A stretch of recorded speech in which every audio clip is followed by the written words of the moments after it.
I'm not an artist. I can't draw. I don't have the skills. If I had a penny for every time I've heard people say this, or every time I've actually thought this myself, I'd be a millionaire by now. What if I told you that it isn't skill or technique that's holding you back as an artist? Actually, as you get into the higher realms of contemporary art, skill and technique matter less and less. What if I told you it was a mindset issue that you might be having instead? Stay tuned till the end of this episode as I'm going to break this down for you. Even if you don't know how to draw or paint, you might be an artist after all. Welcome back to Your Art is a Spell. Today we're talking about why your art vision isn't a skill problem, it's an artist mindset problem. And we're going to dismantle the lies we've been taught about what makes a good artist. The real enemy of your creative freedom isn't a lack of technique. The real enemy is a mindset that we've inherited from a very rigid and outdated system. We're conditioned from childhood to believe that good art equals technical perfection, defined very narrowly. So I'm going to share a pretty vulnerable story about me as a young person. I was in second grade.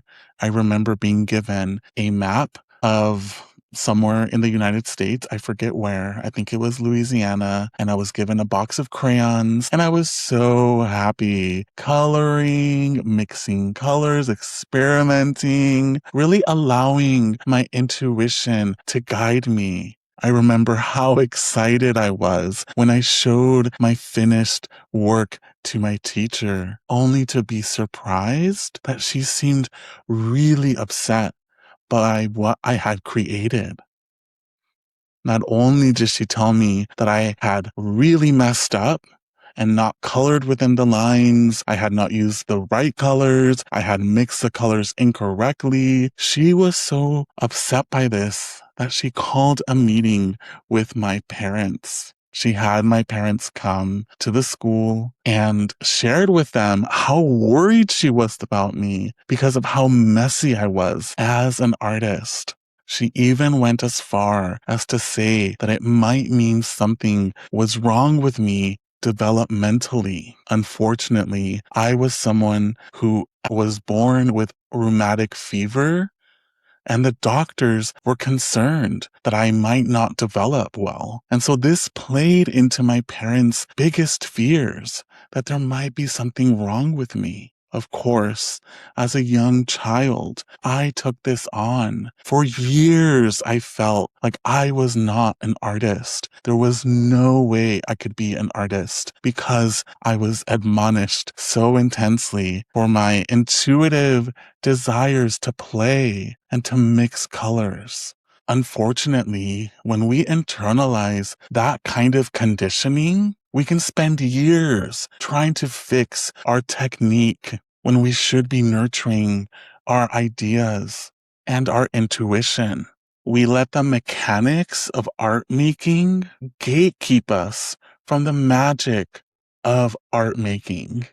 Before we get into some examples of how you break free and develop what I call your art vision, I want to let you know that I'm turning today's philosophy into a concrete step-by-step guide.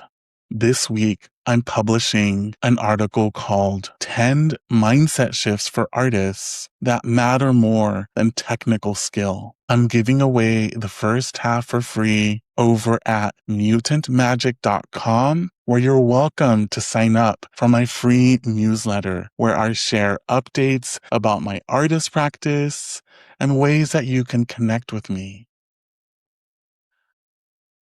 But if you want the full 10 steps, you can join the membership over at Mutant Magic for just $11 a month. Within this membership site, I drop the real truth bombs about being a working artist, as well as host the exclusive Mutant Magic podcast, where I go deeper into these themes and share experiences from my own life as a working artist. Go to mutant-magic.com to subscribe and read this article. Now on to the rest of the show. So how do we unlearn this?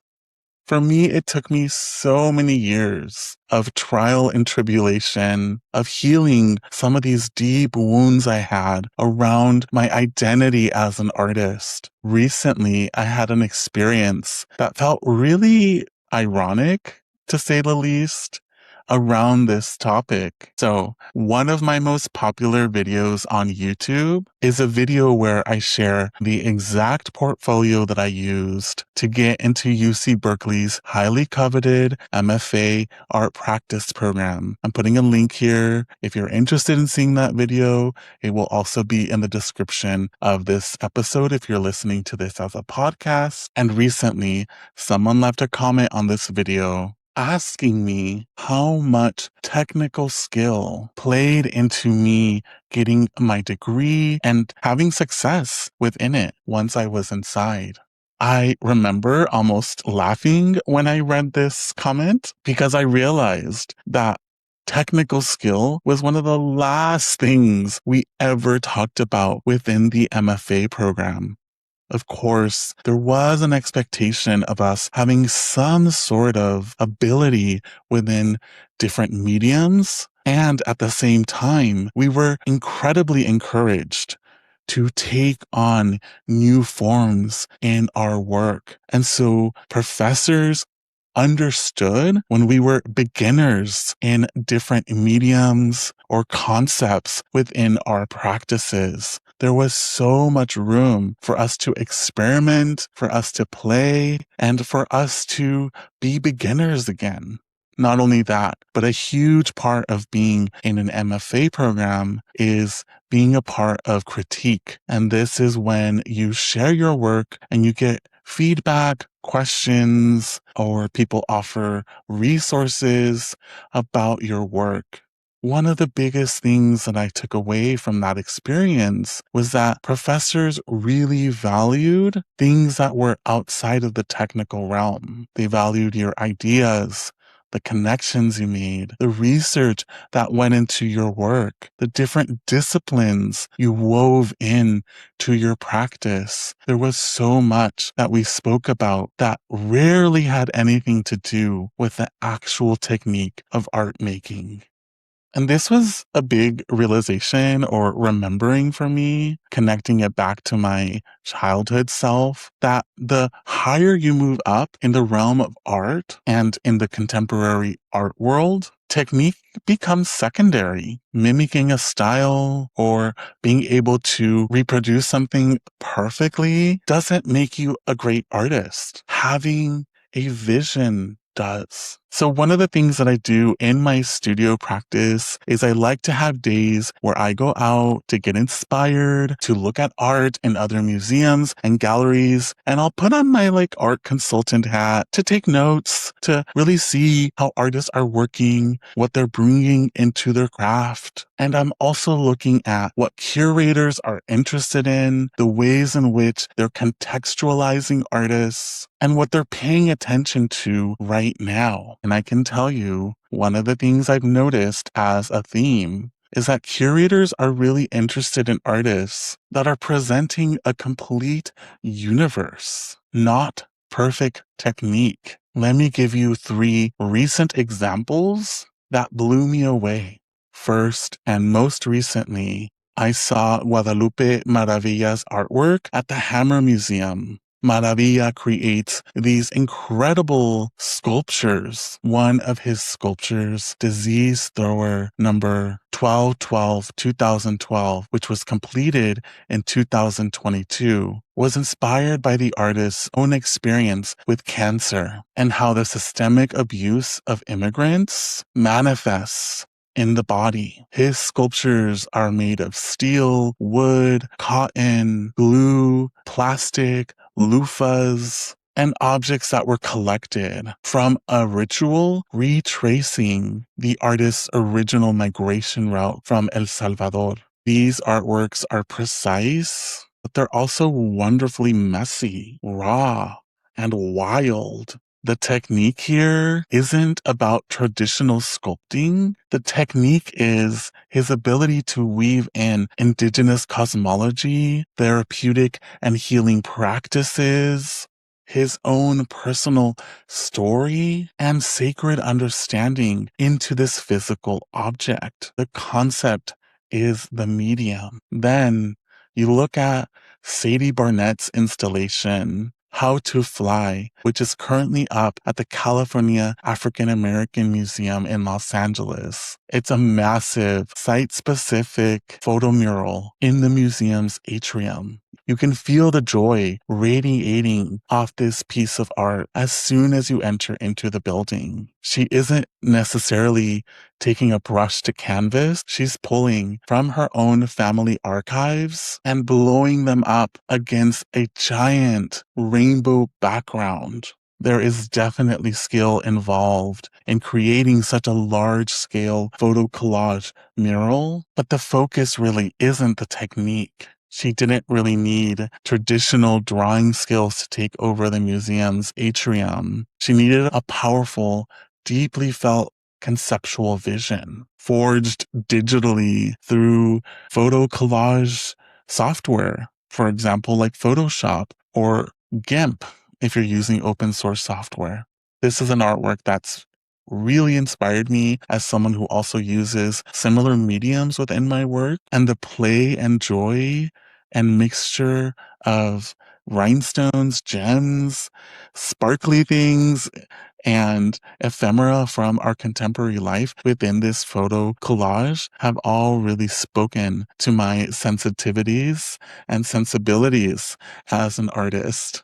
And finally, if you want to see the total dissolution of high and lowbrow art, look at the plywood exhibition by Lizzie Fitch and Ryan Trecartin at the Morán Gallery in LA. They literally built a sculptural theater inside the gallery. You walk in and you're surrounded by weatherboard, cladding, carpet, and sofas, watching these chaotic videos that makes animation and digital manipulation. There are no rules here about what materials an artist should use. These artists are building a world with the materials they have at hand. Now, when you look at these three artists, none of them are bound by the rules of classic technique. They are bringing their intersecting identities, their weirdness, their archives, and their obsessions into the room. That is an art vision. And that is what the highest levels of the art world actually value. So no, you don't need to be born with a magical technical gift to be a real artist. You just need the courage to trust your artistic vision, your ideas, your intuition. When you stop worrying about coloring within the lines, you give yourself permission to draw an entirely new map. You're allowed to be messy. Your ideas are valid. Your art is a spell, and it will change your life and the world around us. Thank you so much for listening. If this episode resonated with you and you want to help shape the future of this podcast, I would love for you to join our Patreon. For just $5 a month, you can become a part of the Spellcasters Circle. You can leave comments, ask me follow-up questions, and connect with other artists who are unlearning these same mindsets. The link to the Patreon is in the show notes.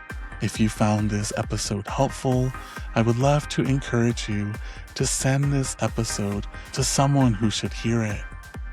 If you're watching this on YouTube, I want to encourage you to subscribe, leave a comment, give us a thumbs up, play with the algorithm. If you're listening to this as a podcast, I want to encourage you to follow and leave a review. Now, keep making your magic, and I'll see you in the next episode.